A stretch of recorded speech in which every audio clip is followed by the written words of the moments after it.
Já tinha conhecimento daquelas refeições takeaway para as festividades, mas agora vi quão deprimente é que aquilo é.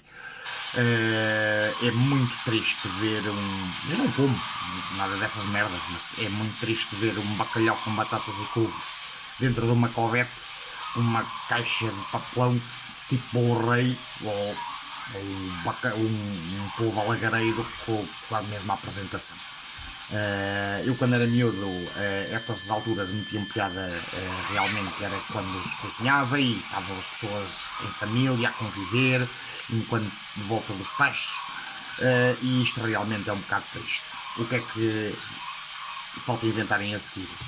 Deve ser o cabaz completo, com a comida, a árvore de Natal já montada e presentes também, talvez uns cartões daqueles da Sonai, provavelmente. Boas festas.